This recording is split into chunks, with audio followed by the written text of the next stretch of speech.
Hi, my name is Katie Beecher, and I'm a medical and emotional intuitive and a licensed professional counselor. I've been featured in Goop and many other media outlets. I'm very excited to be making my first video. And the question I get asked the most is how I became a medical intuitive and how I connected to my intuitive abilities. I felt like before I answer that question, I really needed to tell my story because it it started me connecting with my intuitive abilities, and without that story I wouldn't be doing the work that I'm doing today. It started 37 years ago when I was 16 years old, and I was a mess. I was an absolute mess. I felt horrible about myself.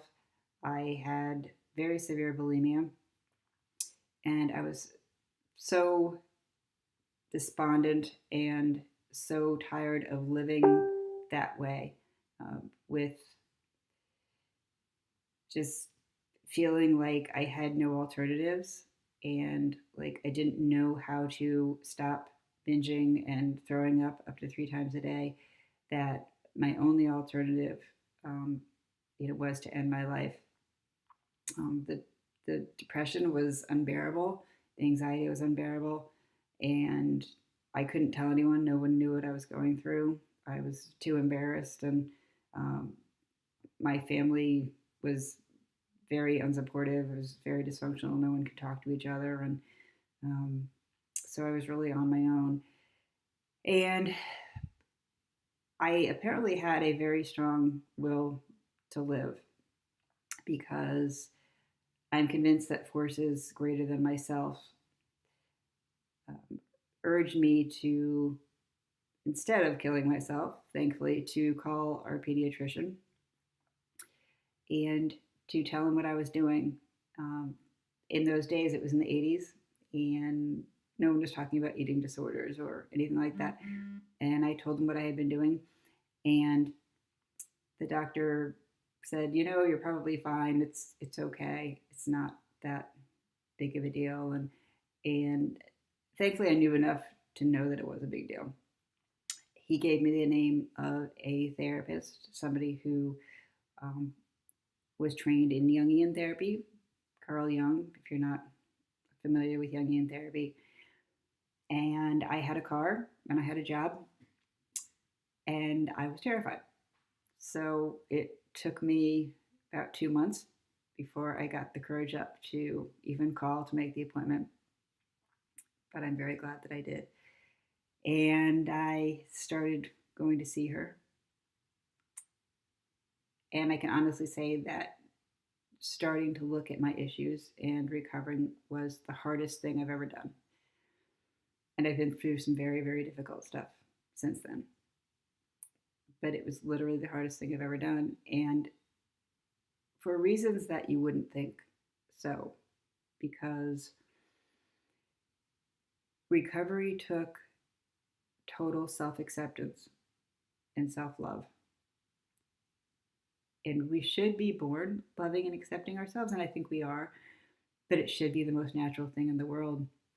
And for far too many people, for so many of the clients I work with, they're so critical and they don't love themselves. And when I ask them to tell me some things that they like about themselves, often they can't even do it. And it's really sad, but I can relate to that because as much as I didn't even realize how sick I was or how unhappy I was, um, I couldn't recognize anything positive about myself either.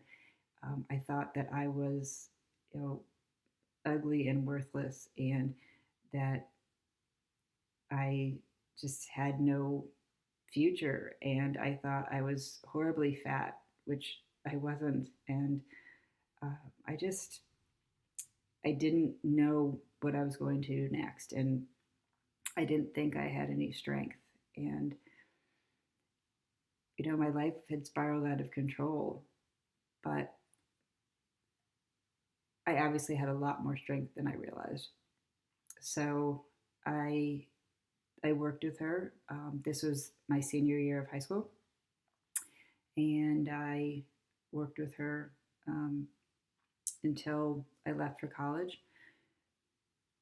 Jungian psychology is amazing because it's all about wholeness and it's very symbolic, and it really is about discovering who you really are and using intuition. And the main thing that I learned from that therapy in my time with Jean Sutherland is her name, is that with connection to your intuition, unconditional love, and self acceptance, you can heal from anything.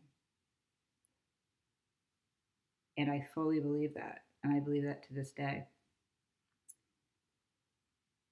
And it helped me recover, but it helped me do even more. It helped me separate from my dysfunctional family, connecting to my intuition, which she taught me to do in ways I had never thought of or ways that I had never even heard of.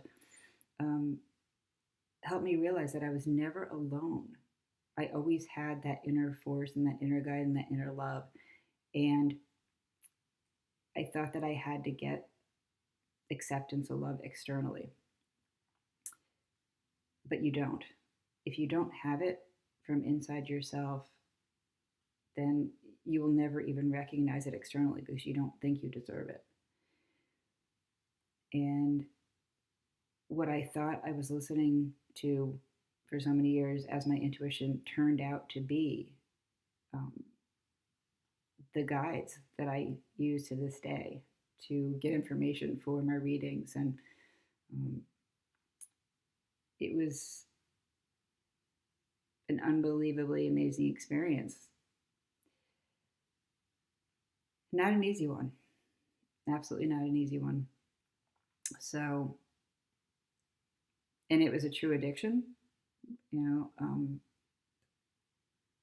binging and purging and thinking about my weight and food and exercise and all of that 24 hours a day was absolutely to avoid how horrible I felt about myself.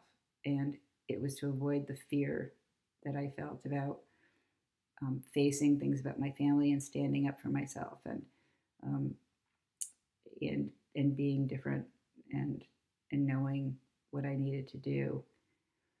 Um, but it was absolutely worth it.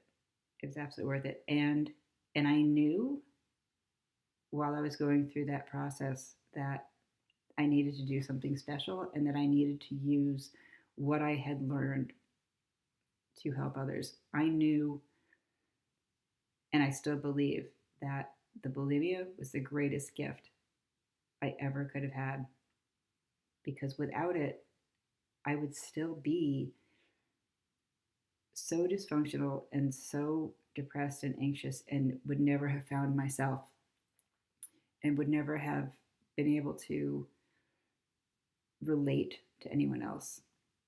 Um, and thinking about it now, I really should go back before that because to what caused the eating disorder, because people always want to know, you know, what are eating disorders about and where do they start. And for me, it goes back to when I was 12 years old, and or actually no, I was 10 years old, and I went through puberty very early